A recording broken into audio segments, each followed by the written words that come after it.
All right, great. So I want to start today with a clarification of some things that we've done involving primes and irreducibles.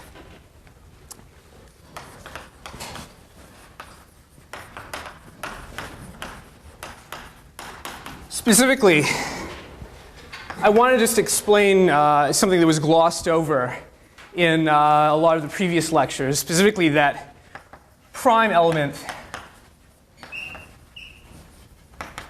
and irreducible element are not synonyms.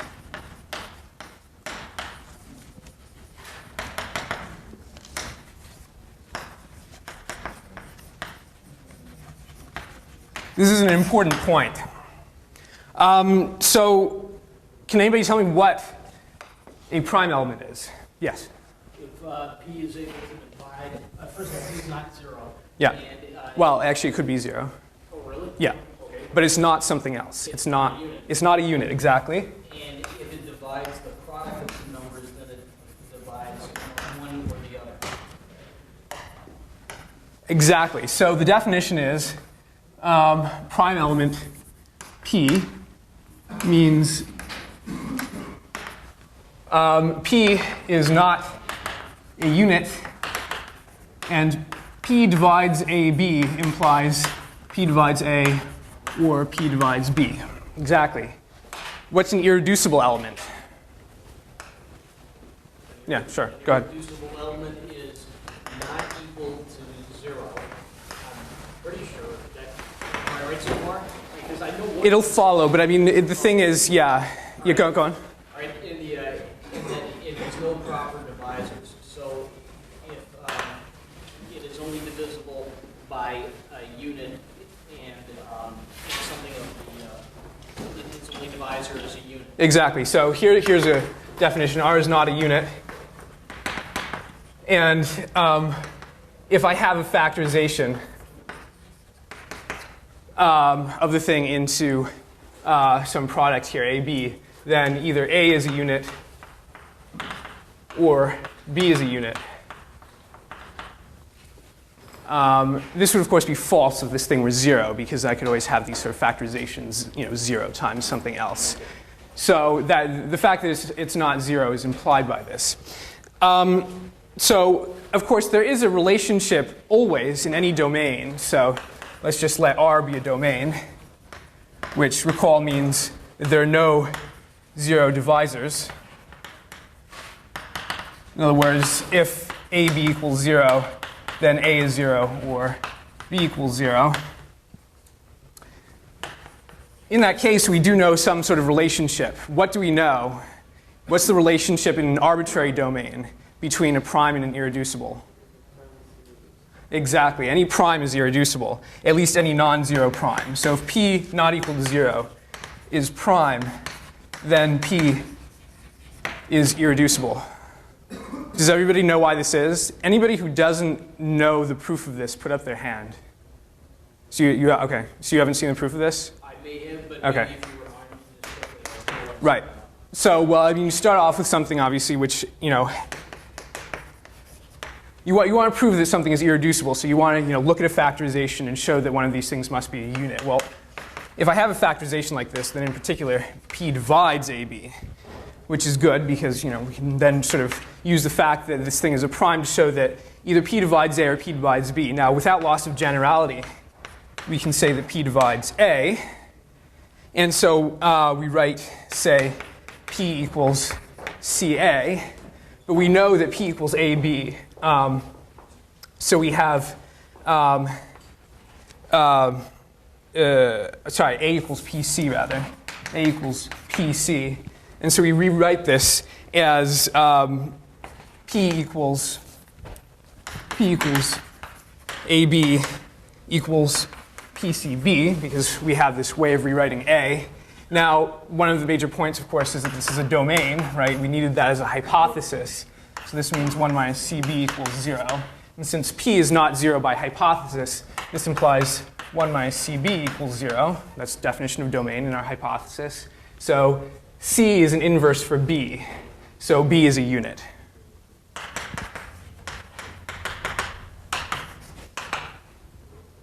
So we've shown that P must be irreducible.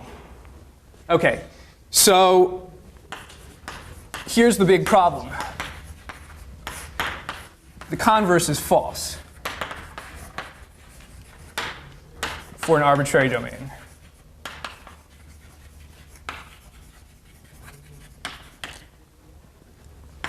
Can anybody give me an example? We saw a very nice example last class.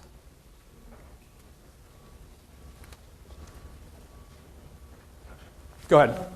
2 times 3 equals 1 plus radical minus 5 Yeah, minus 1. exactly.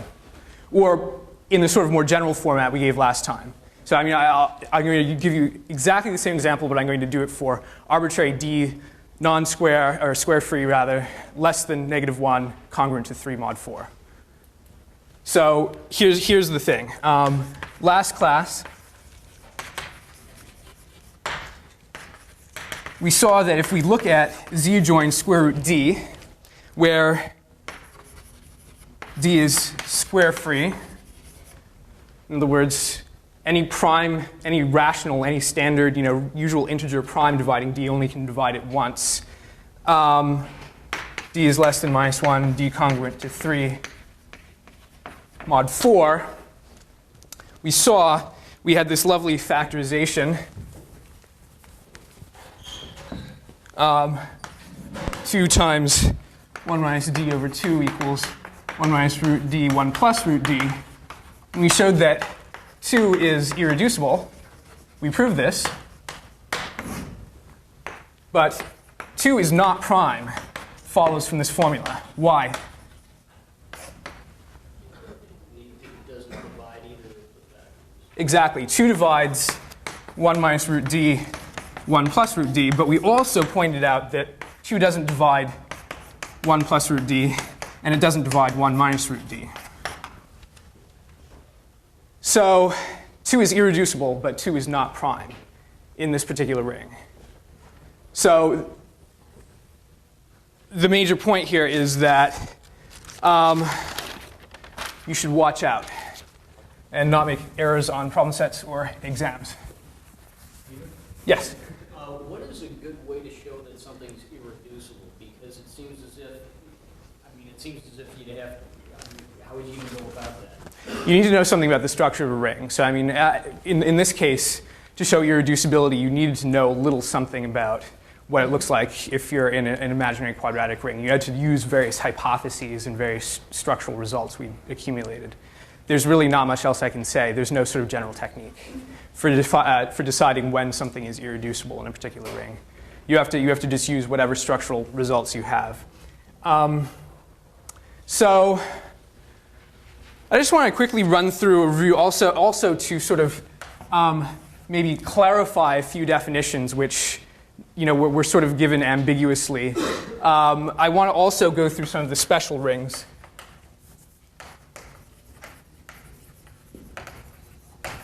That we've talked about so far. And we had this sort of filtration of rings.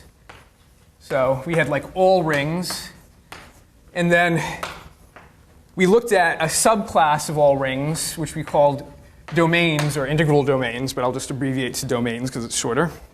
And the point here is, of course, there are no zero divisors. But the really essential thing about there being no zero divisors is that you have a cancellation law. This is the thing that you sort of use most, that you have this cancellation law. I mean, I've written it that way over there. I've sort of written it out longhand, but the point is that if I have A not equal to 0 and AB equals AC, then in a domain, I know that B equals C, even though I don't have an inverse for A. So that's just a sort of main way that you use a domain. But domains don't have a huge amount of structure, so you often pass to a more restricted class. And we call them domains with unique factorization. I'll call them unique factorization domains because that's the usual name. And there was a bit of an ambiguity issue in the way we talked about unique factorization, because we talked about it as if unique just meant up to reordering. There's also the point, of course, that it's unique up to associates. So, primes are somehow not uniquely defined. They come in a class of associates. I mean, you often think of primes as being the same element if they are associate to each other. What does being associate mean? Sorry? Exactly. So things are associate if they differ by a unit factor. So unique factorization, unique means up to reordering of factorization and up to associates. Is that clear? And then we looked at PIDs, principal ideal domains. These are subclass of the unique factorization domains. So these are the rings where, these are the domains where you know that if you have an ideal, then it must be generated by some element, by some unique element. Sorry, not unique, by some element. And we had a subclass of that, the Euclidean domains.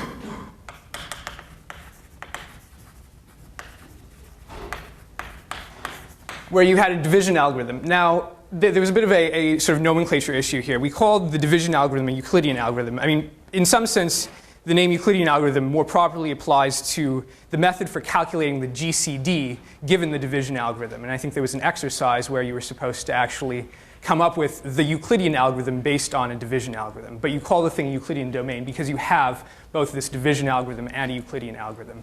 Is that pretty clear to everyone? Okay. So I mean, and remember the point is that you do have this sort of this thing we called maybe a Euclidean norm or something, which is distinct in general from the notion of norm that we introduced last time. This is just some sort of general size function. And of course, the idea was, and here's a hypothesis that was left out. If you start out with some element, the one that you're going to divide by is not 0, then you can write, then, so for all a, b, such that b is not equal to 0, there exists a quotient and a remainder such that a equals b cubed plus r, and r equals 0, or delta of r is less than delta of b. And there are various ways of normalizing the Euclidean norm and so on, but that's really not that important. So there are different norms for the same thing.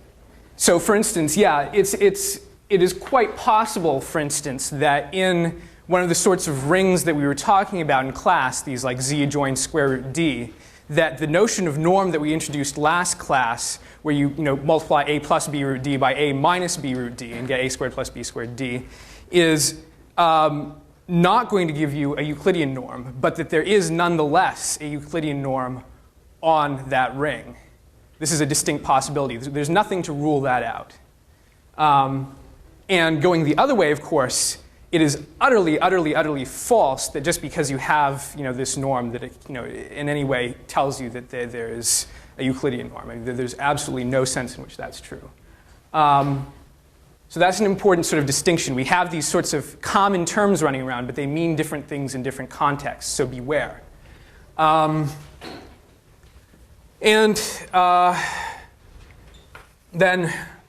what would be like sort of the smallest thing that I might put here? Something that's automatically a Euclidean domain by a sort of trivial norm. A field. So this sort of relates all of the different sorts of rings that we've talked about so far.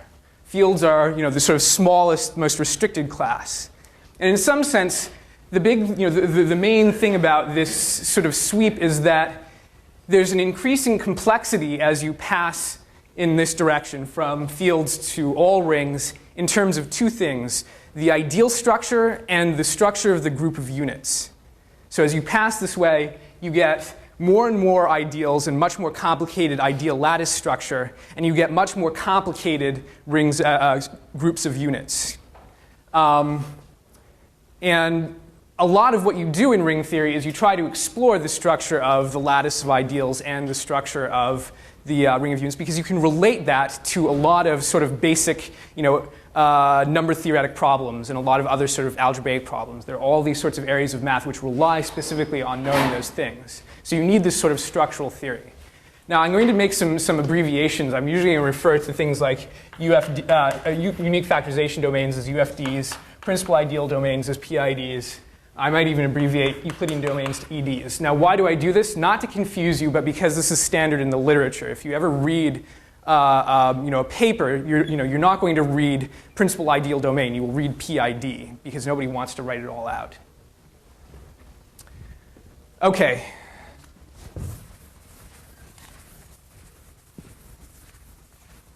Actually, I'm going to move back over here. So I just want to do very, very quickly something where we look at examples of each of these things which is not an example of the previous. So for instance, an example of a ring which is not a domain is Z cross Z. Someone give me an example of a domain which is not a UFD. We saw them last class. Yeah? We're generated by something, right, exactly. So Z joins square root D, where D is square free less than negative minus 1 and congruent to 3 mod 4. So this is not a UFD. We showed that last class, and we showed it again over here. Okay, so what's a UFD which is not a PID? You've seen lots of examples of this. Like polynomial? Exactly. So for instance, we saw that if you have a unique factorization domain, then the polynomial ring of that UFD must be still a UFD. So for instance, Z join X is a UFD, but nonetheless it's not a PID because it has ideals like X comma 2, which are certainly not principal. Another option would be a field to join two variables, and you consider the ideal generated by those two variables. So PID, which is not a Euclidean domain. Now this one's hard. I'm just going to give it to you. There's no way that you could really be expected to see this offhand.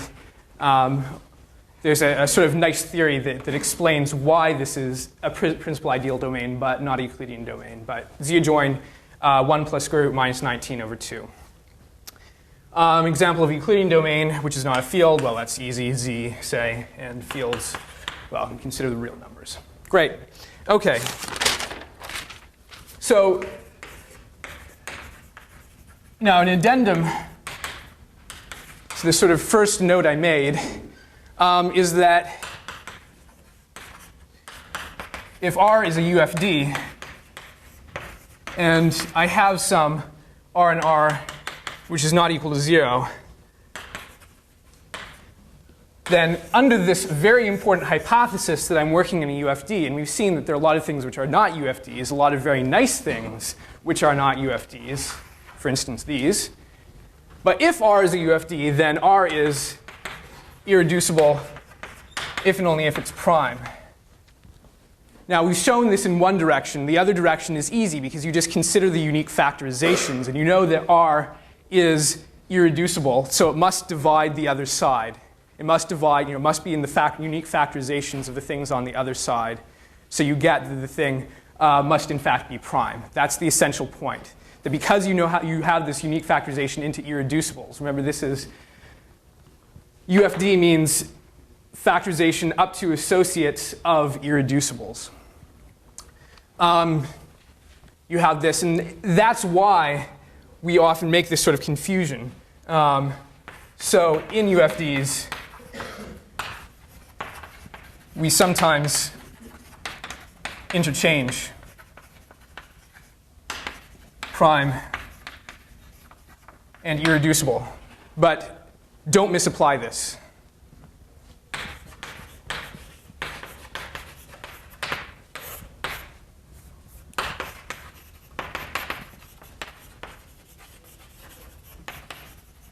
For instance, when you're talking on an exam about Z joins square root D satisfying these hypotheses, don't make the mistake of saying that something is prime if and only if it's irreducible.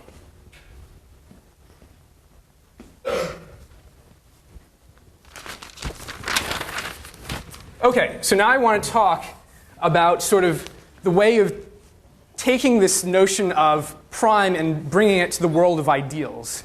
Another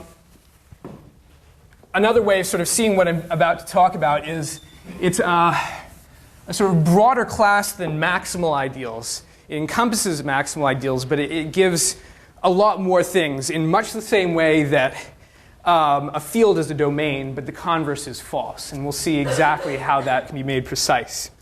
So I'm going to talk about prime and maximal, which I abbreviate maximal ideals. So recall that if I have a proper ideal in a ring, then we call the thing maximal if and only if any ideal stuck between this ideal and the entire ring must be either that ideal or the entire ring. So there's nothing sort of properly stuck between. Now, what was our sort of clever way of characterizing maximal ideals in terms of quotients of a ring? They're fields.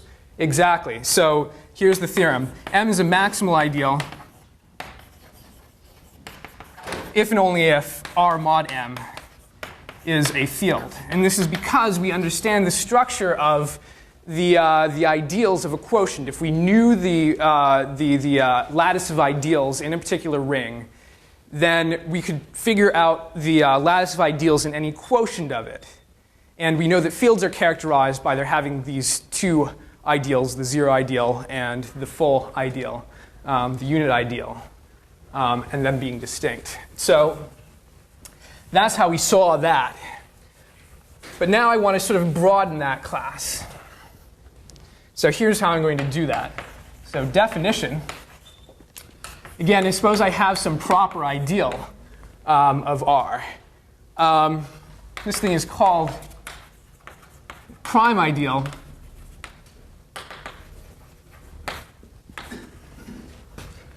If whenever I have some product of elements in P, then I know that one of those elements is in P. Now, why is this somehow a generalization of the notion of prime element? Well, it shouldn't be hard to see that P is a prime element if and only if the principal ideal generated by that element is a prime ideal. So what's the main reason that's true? The main reason that's true is that the statement that P divides something is the same as saying that that element is in the ideal generated by that thing. So the definitions just sort of become, clearly equivalent. In other words, P divides AB implies P divides A, or P divides B can be translated under this into just saying that AB is in this ideal generated by P implies A is in the ideal generated by P, or B is in the ideal generated by P. Is that clear? Any questions about this? Okay, now, do I have any reason to think that if I have a prime ideal in general, then it must be generated as the principal ideal by some prime element? Absolutely not. In fact, it's absolutely false that in general, a prime ideal is going to be generated by some prime element. So don't make this mistake. So these are distinct ideas. So can anybody give me a nice example of a prime ideal which is not principal?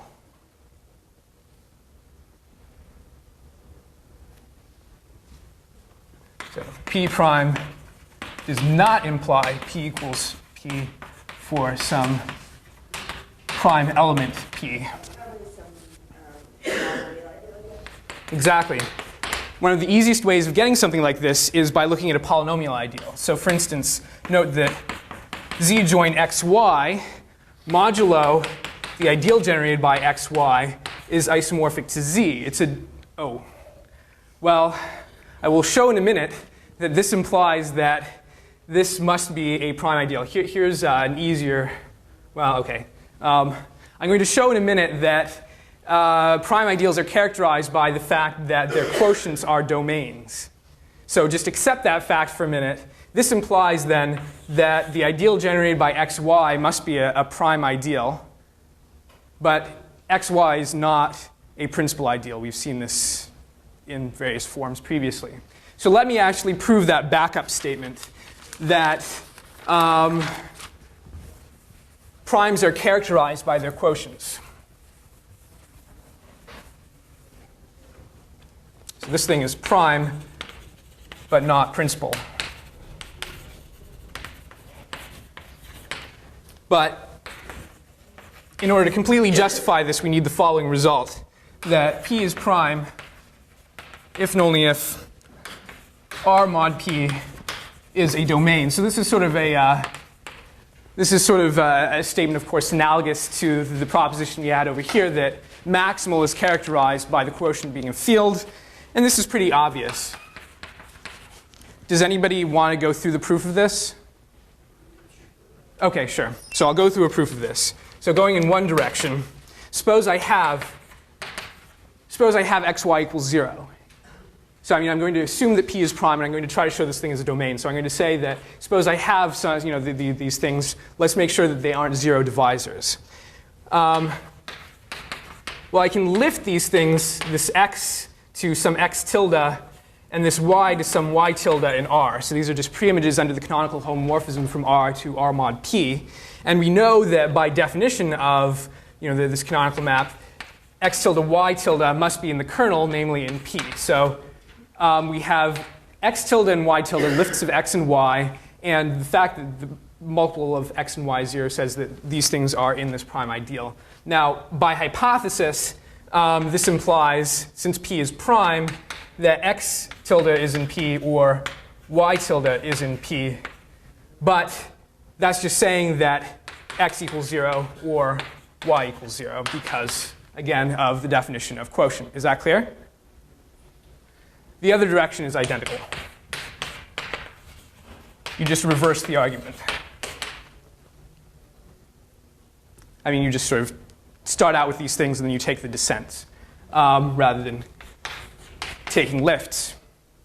So this is a very easy result. It's a very nice characterization, and one of the best ways of thinking in general about domains is, about prime ideals, is that they have quotients being domains. Now, what's a sort of immediate corollary of this? And we know that every field is a domain, right? Because we can take these. Because we can, if we had some xy equal to 0 in a field, then we could always just multiply by in inverse unless one of the things is 0. So what does that tell us about the relationship between maximal and prime ideals? Every maximal ideal is prime. Exactly.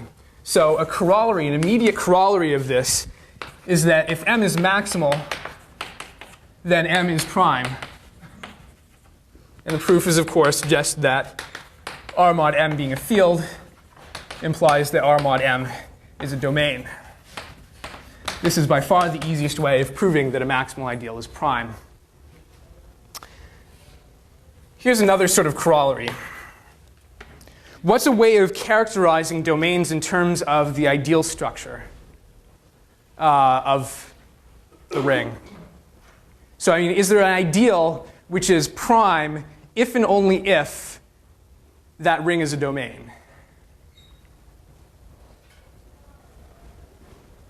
Well, the 0 ideal, because R modulo the 0 ideal is just R. So R is a domain, for instance. R is a domain if and only if 0 is prime. And the proof of that is that R is R mod 0. So this thing is a domain. In other words, R is a domain if and only if 0 is prime. So this is another nice sort of characterization of the relationship between domains and things like primes. Okay. Excellent. So we've talked about a sort of string of special ideals. And they had this nice sort of filtered form. We had these most general things, all rings, and then descending all the way down to fields. Now I want to talk about something which doesn't quite fit into that filtration. It's sort of something parallel to that filtration, and it's not described explicitly in Artin, which is a pity because a lot of what's going on in Artin in sections 11.10 and thereabouts are really sort of, they seem like these weird sort of disjointed results which have nothing to do with ring theory in general. In fact, they're very much at the heart. The arguments there are very much at the heart of what's going on in ring theory. But the reason for that is never mentioned. So I'm going to, in an extremely simplified form, explain the underlying theory behind what's happening there. And I think that this is useful because I think otherwise it's very difficult to remember what's going on. It just seems like a bunch of random things about quadratic fields. But these are not random things about quadratic fields. They're actually very general and deep and important results. And they are about these things called Dedekind domains. Now, there are very complicated definitions of Dedekind domains, but there's also an extremely simple definition of Dedekind domain, which is usually omitted from most textbooks, and for a very good reason, because by the time you usually get to Dedekind domains, you've built up a whole bunch of extra theory. But you don't need it. The only piece of theory that I need to introduce is the notion of multiplication of ideals.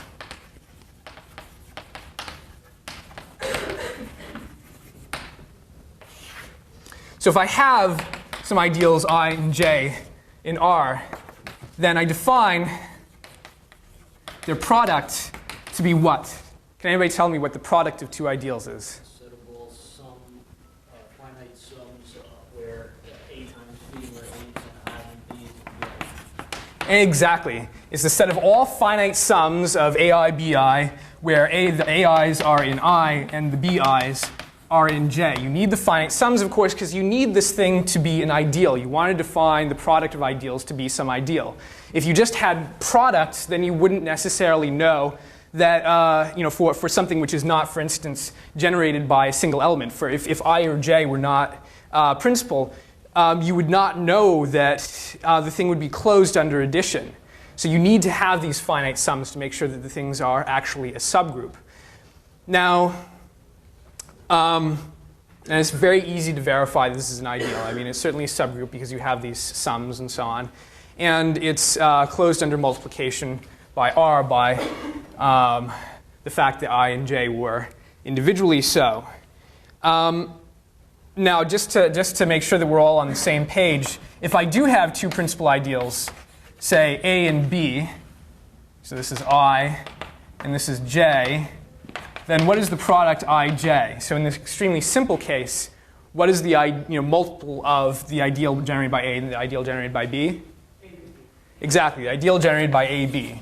So at least when you have principal ideals, this is the simplest possible operation. It's just multiplication of elements. Is that pretty clear?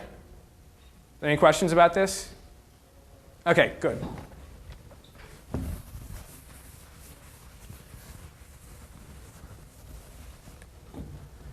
So, as I promised, here's another type of special ring.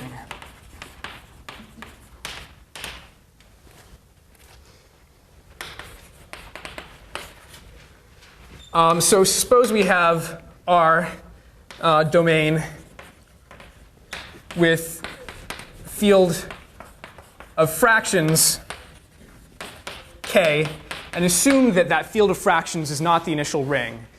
Put another way, we have a domain which is not a field. Then we say R is a Dedekind domain if for every ideal there's a sort of other ideal which when you multiply by this ideal gives you a principal ideal. This is the key definition. And it's mirrored in the book in these propositions about how you can multiply an ideal by its conjugate to get a principal ideal. But this is the correct sort of generalization. And it makes it much clearer what the salient information is. All the results there you can prove without working in a quadratic field, but just with this sort of assumption that I'm going to write down. So for all ideals, there exists another ideal such that their product is principal. So I multiply these things, and this thing is principal. And I'm going to assume, of course, that this J is not equal to the zero ideal. Otherwise, I'd have this trivially true.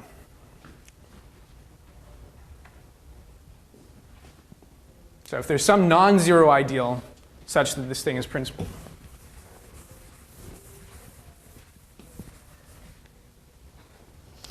So here's an example which is worked out in the book. And I highly recommend that you work out why it's true, because it gives you an idea of what happens in greater generality. So suppose I start out with Q join root D, where D is square free, some square free integer. So I'm going to use a slightly different notation because it's actually the general notation used in the literature. In the book, the letter R is used for the ring of integers in a quadratic field. In general, the notation is O sub k. The reason for the O is that there's this terminology of order. I'm not going to explain this right now, but the idea is that OK is this sort of something called the maximal order in K. But suffice it to say that that's a synonym for the ring of all algebraic integers in K. And we know what the structure of this is. So what is it? Exactly. So if D is congruent to 2 or 3 mod 4, it's just Z adjoins square root D, exactly. And if D is congruent to 1 mod 4, exactly. So we know exactly what this thing is. And this thing is a Dedekind domain. Remember, to prove something is a Dedekind domain, you need to show that for every ideal, you can multiply it by some other ideal, some other ideal, and that product had better be principal. That's your hypothesis. This is what you need to show. And this is shown in the book in the guise of Artin's proposition. I think this is 10.8.10. Proposition 10.8.10. Because what proposition 10.8.10 says is that if I is an ideal of this OK, this thing OK, an ideal of OK, then I think that Artin uses the notation bar. To be consistent with Professor Gross, I'm going to use the notation prime. So I'm going to consider the set of all alpha primes, A minus B root D, as alpha being written in the form A plus B root D ranges over I. Now, in the case of some quadratic imaginary field, this is really just complex conjugation. And in general, the term you use is conjugate. This is the conjugate of alpha. So if somebody talks about the conjugate, they often mean the complex conjugate in the case of something that embeds in the complex numbers in this way. But in general, just this A minus B root D as the image of A plus B root D. Is that pretty clear? Any questions? Am I going too fast? All right. So this is an ideal satisfying the product of I and I prime is the principal ideal generated by n, where n is not just some element of OK, but is in fact in Z. So this is proved. This is a lovely little result, and I'm not going to go through the proof now. It was in the assigned reading. But this in particular shows that this thing is a Dedekind domain. So that's fabulous. Is that pretty clear? So the fact is that this is actually a very general result. In fact, if you have any field which contains Q and which is of finite dimension over Q, then that thing is, in fact, if you consider the set of algebraic integers in that field, then that thing is, first of all, a ring. But secondly, and more importantly, it's actually a Dedekind domain. So just the general fact is this generalizes to K field that contains Q and such that the dimension over Q of K is finite. So you define, again, OK equals algebraic integers in K. And the point is this thing is, first of all, a ring, but more importantly, it's a Dedekind domain. And this is an important theorem. But for now, we're satisfied with just dealing with Q adjoined square root D. What's the dimension of Q adjoined square root D over Q? 2. The dimension is 2 because you have everything being of the form A plus B square root D. So you have these two parameters, these two Q rational, these rational parameters, A and B. Or put another way, you have a basis 1 and square root D over Q. OK, so here's a sort of useful result on the structure of ideals in a Dedekind domain.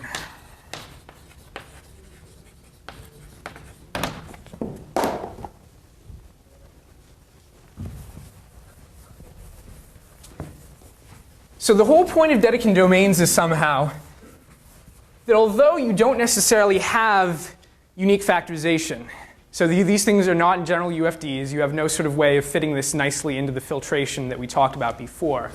So you don't necessarily have this nice factorization into irreducibles. But you do have a sort of a substitute, which is in some ways just as good. So here's what the substitute is. And it's a it works out as a really, really great substitute.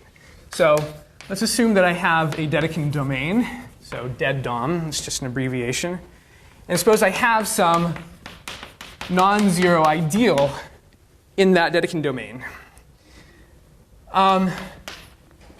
So the theorem is that I can be written uniquely.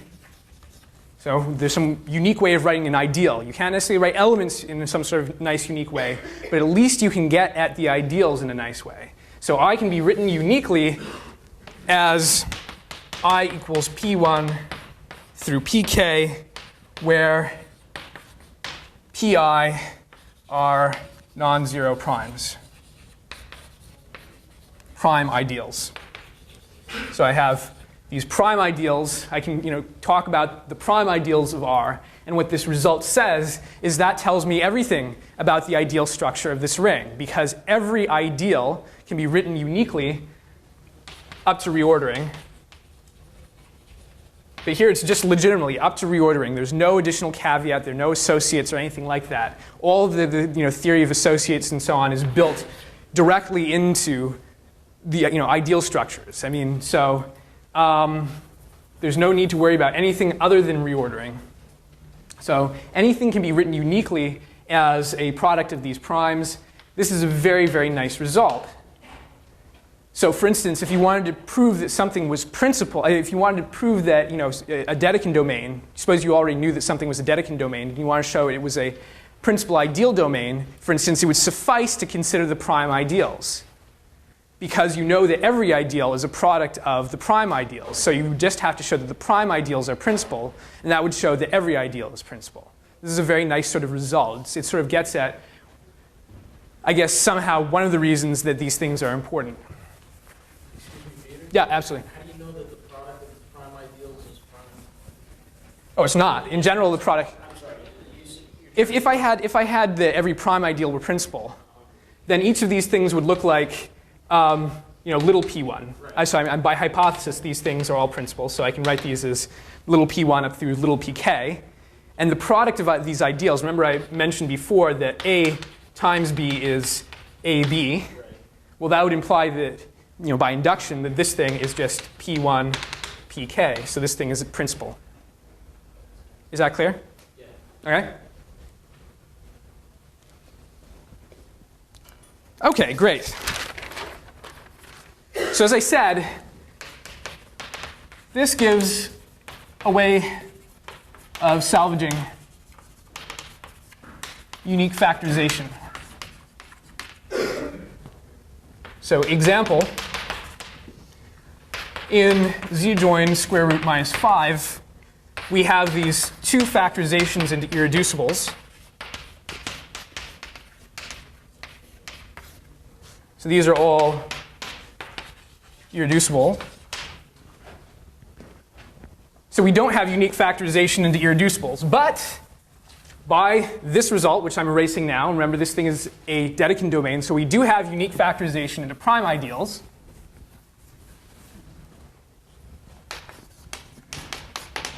And here is its unique factorization into prime ideals. 2 join 1 plus root 5, 2 join 1. If I'm leaving minuses off, then you can add them yourself. Times 3, 1 plus root minus 5, 3, 1 minus root minus 5. Okay? And this is a unique factorization. So this is unique. Unique factorization into prime ideals.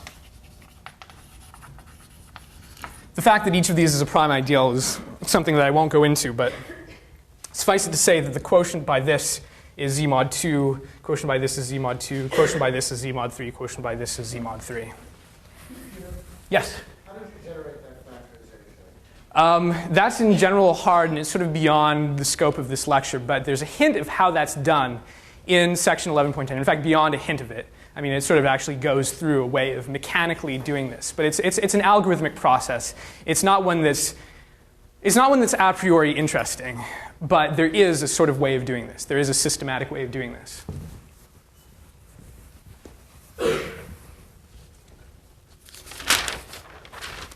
So the final thing I want to talk about in preparation for Monday's lecture is class groups. So these are these things that you can attach to Dedekind domains. And they're very, very useful because they sort of provide a response to the following result. So here's the result. R is a principal ideal domain. R is, if and only if, R is a unique factorization domain. So remember, unique factorization domain. And a Dedekind domain. Now, one of these directions is hard. Going from UFD and plus Dedekind domain to principal ideal domain requires a little work. I will not go through it. But there is one direction which is easy. Going from here to here is easy. Why is it easy? Can somebody give me a quick proof of the fact that if I have a principal ideal domain, then it's a UFD and a Dedekind domain? Yeah. Absolutely. So first step is that, yes, we already know that PIDs are automatically UFDs. So it suffices to show it's a Dedekind domain. And then? Well, remember, the definition of Dedekind domain was that for every I, we had to find some j such that this thing is principal, right? Well, exactly. So, I mean,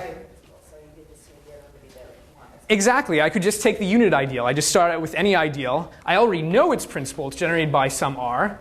And I just multiply by the unit ideal. And that gives me something principal. So it's automatically true that for any ideal I have, there is something some non-zero ideal I can multiply by to get something principal. Is that clear? OK, so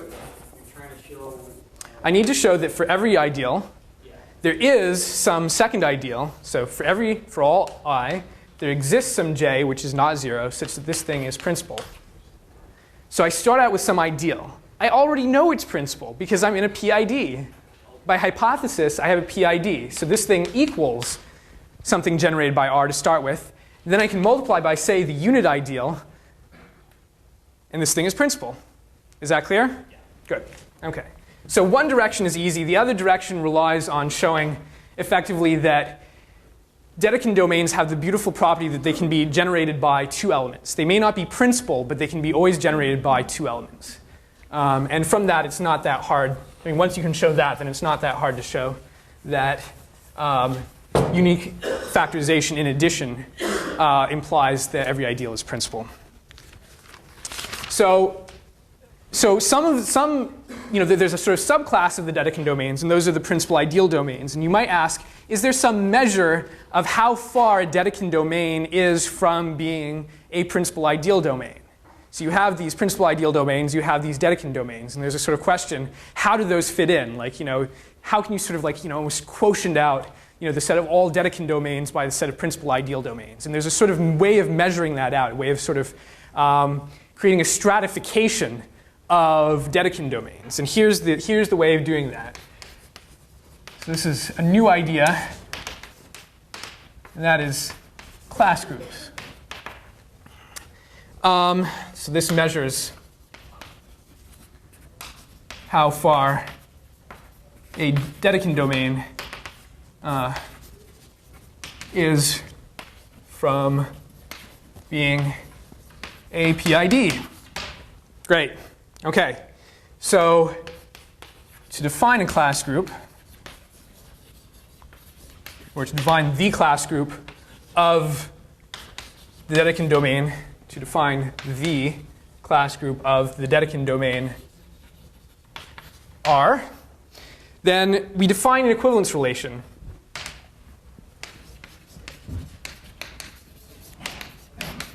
On the set of ideals. So we say that two ideals I and j are equivalent.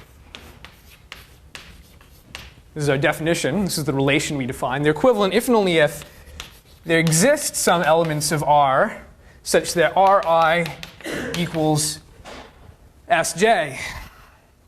And these things are not 0. So R is not 0 and S is not 0. Otherwise, the thing would always be trivially true.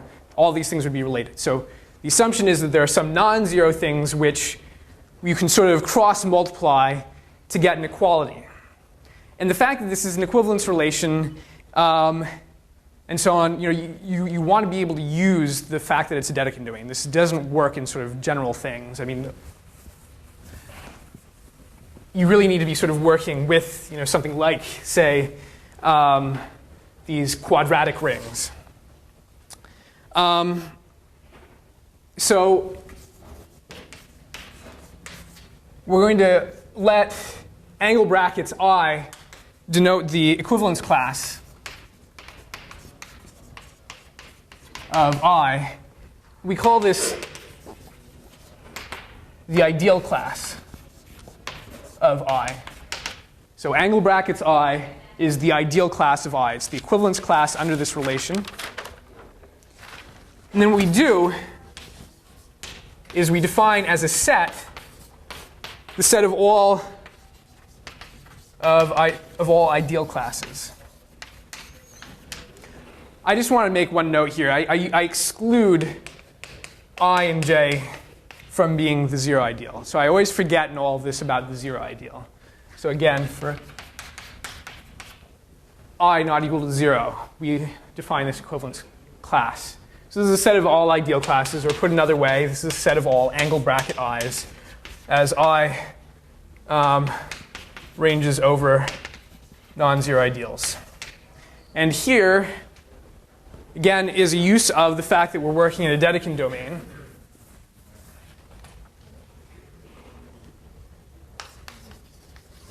Proposition. If we define the multiple of the ideal class of I by the ideal class of j to be the ideal class of the product. So remember, we defined multiplication on ideals, and that gave us an ideal. So it has this lovely ideal class and everything. So if we define the product this way, then so this defines, well defines.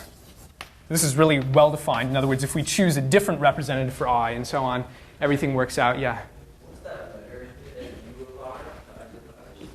So this is a C, CLR, class group of R. It's the same notation as in the book. I'm using Artin's notation, even though it's a little non-standard. So this well defines a group structure on CLR, the class group of R. And the basic point is that, so here's another sort of quick result, and this is easy to prove. Easy proposition. So if I have a Dedekind domain, then R is a PID if and only if the class group of R is trivial.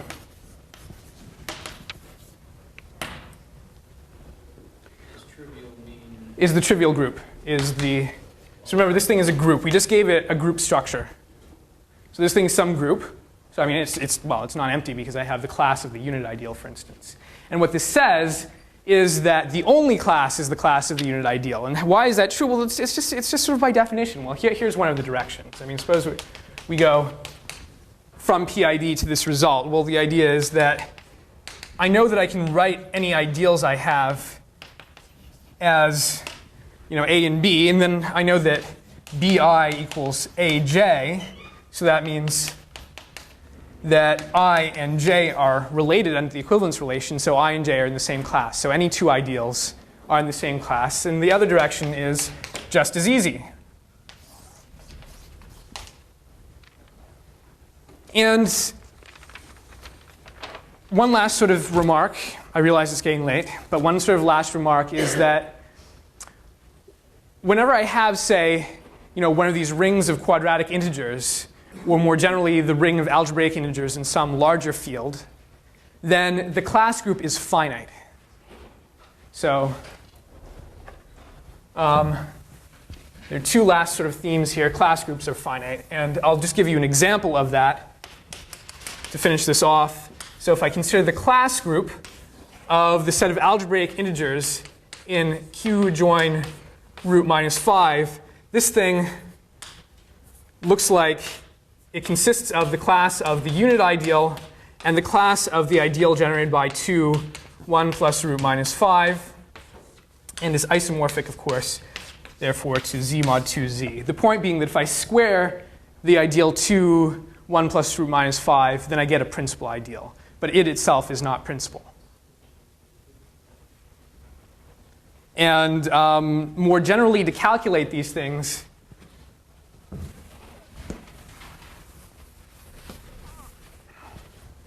so to calculate